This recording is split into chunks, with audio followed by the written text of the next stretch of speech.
You are looking at Julian's pronunciation guide, where we look at how to pronounce better some of the most mispronounced words in the world, like this other curious word. But how do you say what you're looking for today?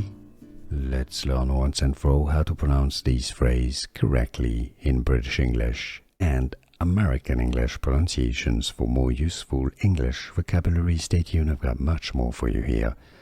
For sure, that's your British English pronunciation, how it's pronounced in the UK. For sure, the R's are essentially silent. Yes, sure is pronounced sh.